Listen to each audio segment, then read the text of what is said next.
À l'automne 83, un homme nommé Paul Roche est assis chez BMW Motorsport GmbH et fait face à un problème. Le PDG Eberhard von Kuenheim lui dit « Monsieur Roche, nous avons besoin d'un moteur sportif pour la série 3 ».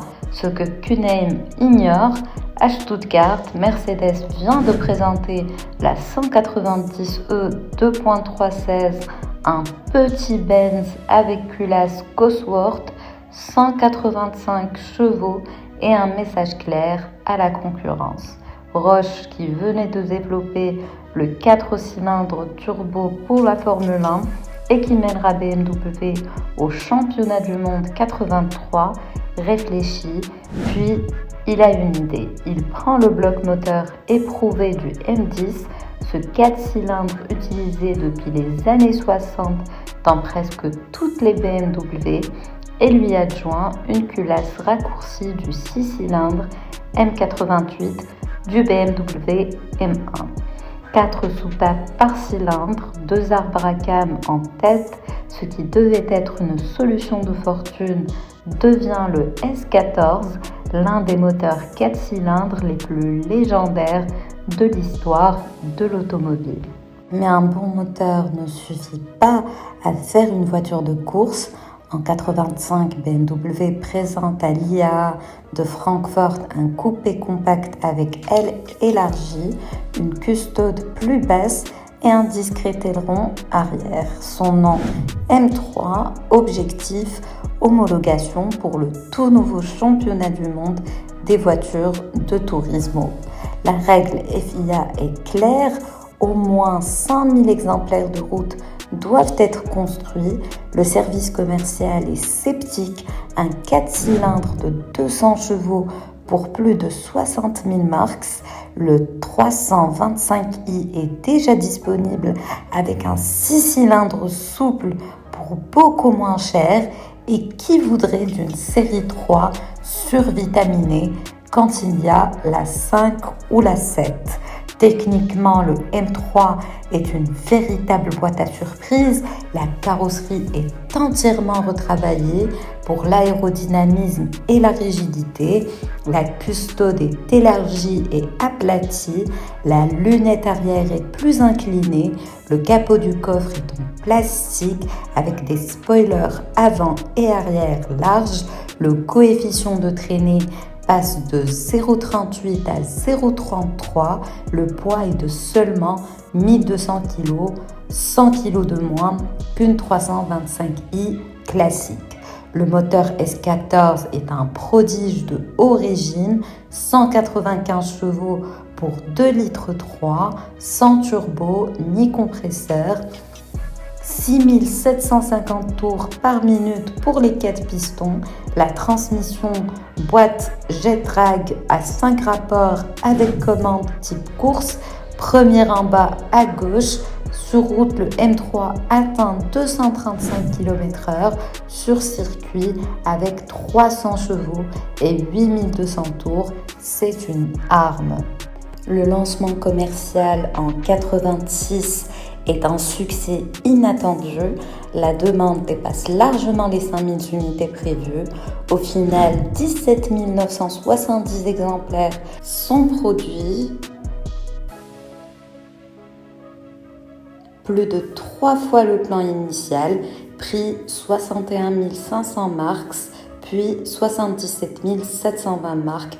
Pour comparaison, une Porsche Carrera 911 coûte 88 000 marks à l'époque. La concurrence est limitée. Mercedes 190e 2.316, le déclencheur du projet. La Ford Sierra RS Cosworth puissance turbo venue d'Angleterre. Audi EC4 traction intégrale contre propulsion. Mais alors que les autres sont puissants, le M3 reste pur et cohérent, léger, précis, incroyablement rageur. En 87, la domination commande. Roberto Ravaglia devint champion du monde des voitures de Turismo. Eric Van de Poel remporte la DTM, Wilfried Vogt devient champion d'Europe, tout cela dès la première année.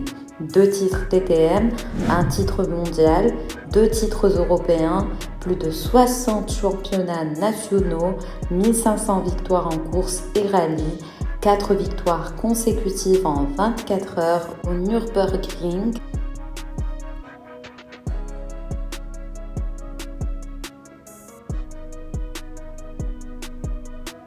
Le M3 gagne en Belgique, en Hollande, France, Italie, Finlande, Espagne, Suède, Yougoslavie et Angleterre.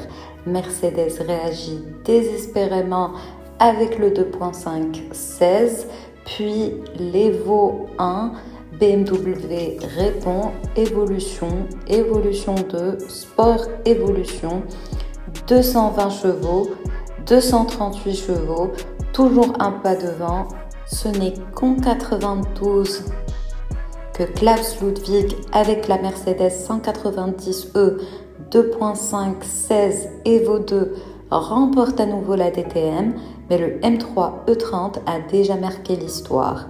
Le prix du succès, BMW devient toujours plus exigeant.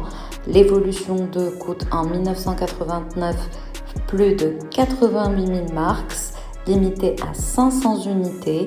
La Sport Evolution avec 2,5 litres et 238 chevaux, 600 exemplaires pour 85 000 marks.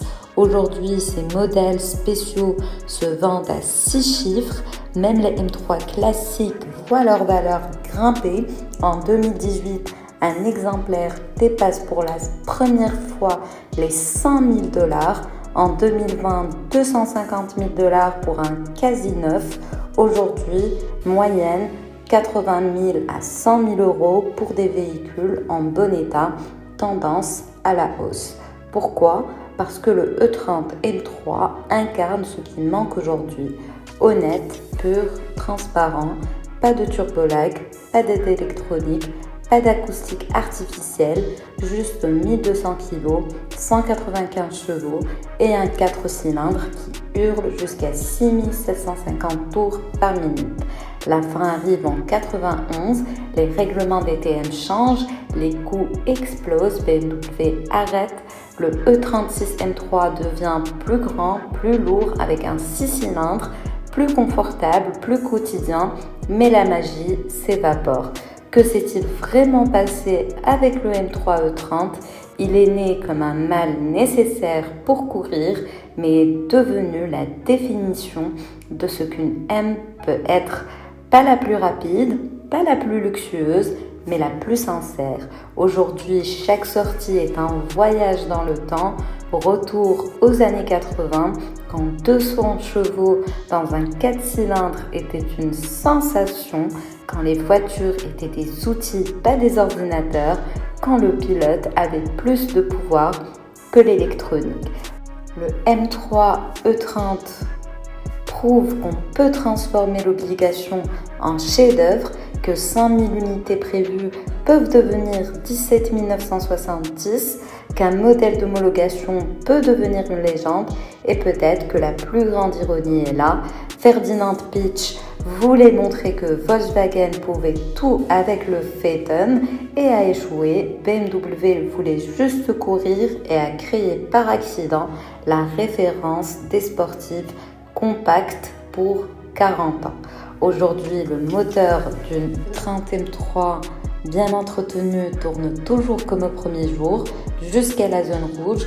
Le son caractéristique, un mélange de trompette et de course, est inimitable, tandis que les M modernes de 500 chevaux et turbo glissent sur la route. Le petit 4 cylindres des années 80 rappelle qu'il est parfois plus efficace de faire simple. Le M3 E30 n'est pas seulement dominé la DTM, il a défini ce qu'une voiture de sport peut être, pas par la puissance brute, mais par l'équilibre parfait, poids, puissance et précision. C'est peut-être la plus belle leçon, alors que d'autres voitures de leur époque sont dépassées techniquement. Le E30 M3 reste intemporel, une voiture qui fonctionne aujourd'hui comme en 86, mais vaut désormais plus qu'à sa sortie.